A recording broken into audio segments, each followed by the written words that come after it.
Noise reduction is something that we can do really easy in Adobe Audition CS 5.5.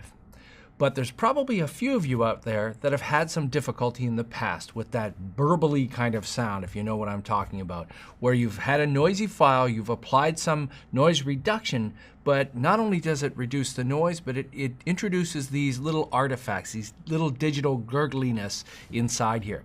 Well, we have a brand new audio engine in Audition CS 5.5 that takes care of that. So we can finally remove all of that noise and control the artifacts that we've had in the past. Let's go take a look. So in this particular multi-track file, I'm going to take this particular track right here, and here's a little tip. We now have clip color, and I'm going to color this one, so if I need to come back to it, I can easily see that. I'm going to double click on this track and open it up, and let's have a listen. Everything that you see is part of a living, breathing organism. You are like a leaf on a tree, alone and weak. So obviously this was recorded on location. We've got good microphones, but we also have a lot of the forest and, I don't know, there's a waterfall going on in the background. So if we don't have time to do this with automatic dialogue replacement, that means getting somebody in a studio and looping and all that. We have to fix this file. This is the only file to fix. What we're looking at right here is a waveform view, but of course in our upper left-hand corner, we click on this, we can see a spectral frequency display, and you can see all the noise inside here. So the two effects that we're going to be looking at are in the effects, noise reduction process, and adaptive noise reduction. The big difference here is noise reduction process is destructive, so you have to process the file with the new settings, which is fine when it's fixing it. But if you want to, oh, and by the way, noise reduction process is really good for hiss and hum and things that are continuous throughout the whole track. Adaptive noise reduction is for everything else, and the cool thing about adaptive noise reduction is it can run as an effect on a track, which means you can leave it non-destructive, go back later and fix it. Now, both of these can require a lot of computing power. So lucky me, I'm sitting here in front of my favorite HP Z800 with multiple cores, Xeon processor. So you can run these for sure. You can run them in real time, but you're going to require a little bit of oomph and power to keep them going. So let's have a look at noise reduction process first. So it brings up a dialog box that might seem like a modal dialog box. That's a dialog box you have to finish with before you can actually work in Audition. But that's not true. I can actually come in here and make a selection of the noise area, play that to make sure, in fact, that is noise, and then capture that noise print up here. So when I click Capture Noise Print, it now knows what is noise, and then in this button here, select the entire file. Now I've told it what noise is, and I'm going to fix the whole file. The default setting that we have inside here has these settings, and this will be twirled up. This little disclosure triangle will be twirled up.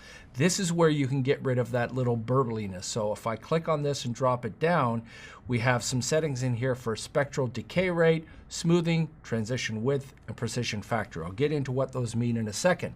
Also notice up at the top, I have an area where I can control the noise floor, and I can click and keyframe this. This is fantastic. Imagine if you're using a directional microphone and at some point you turn toward the noise and then later on you turned away from it. Now you can control what the noise floor is moving in and out. Okay. Let's go back to what we were doing here and let's play this back. Everything that you see is part of a living, breathing organism. Okay, so obviously we've 100% removed the noise, and you can see that slider up the top, noise reduction 100%, but now we have this tinny kind of reverby stuff going on. And this is the kind of thing that you might have encountered in the past and you thought, this doesn't sound natural, I'm not going to use this. So let's fine tune this. The spectral frequency display rate that you see here is for the percentages of frequencies that are processed when the audio falls below the noise floor. If you crank this up too high, it will sound like reverb. If you make it too low, then you're going to introduce more of that noise. Smoothing, this is a really good one. Smoothing here, increasing it, it reduces that burbly effect. So this is what I was talking about. You can crank this up, and it's not just 0 to 100. This sucker can keep going and keep going and keep going. So you raise this, and hopefully some of those artifacts will disappear. The precision factor, it controls the time resolution. Higher is better, but remember, more processing. So this is where you're going to need some fast computers. The transitional width over here on the right, it's a range of what is noise and what remains. 0 really has a sharp noise gate. So a noise gate is something that's opening up. If you have this down at 0, it'll reduce the noise and stop. You want something that's going to be smooth, and it will start and stop without noticing it. So let's call up my setting that I saved here before. So my spectral decay rate here is at 18, the precision factor at 15, and look at my smoothing is up to 980 transitional width. Now let's listen to this. Everything that you see is part of a living, breathing Now, organism. I've specifically left a little bit of in there because he's outside in the wild. You're not going to get perfect studio sound. You don't want perfect studio sound because it won't look correct or won't sound correct. Let me quickly turn on and off the effect down on the bottom right so you can hear this. Remember, we have this brand new engine in Audition, CS 5.5, where it's seamless. I can be flipping these controls on and off, playing back in real time. I could even say apply, close, go and grab another one, add effects. This engine just keeps on going. So I'll play it back, turn it on and off. Everything that you see is part of a living, breathing organism. You are like a leaf on a tree, alone and weak, easily broken. But together, as part of a whole. Okay, so you hear the difference. We're not getting that burbly effect inside there. We're finally able to really fix problem files. This is a destructive process, so I have to click apply. And again, the cool thing about spectral frequency display is we can see the result here. Now I play this back. You are like a leaf on a tree, alone and weak. Much better than the other version. So let me undo that now and show you that the other one can be applied either in the effects filter, adaptive, or it can be added on a track or a clip effect. So if I go to my effects and choose that, noise reduction, adaptive noise reduction, again, it's going to warn me that this is CPU intensive or high latency.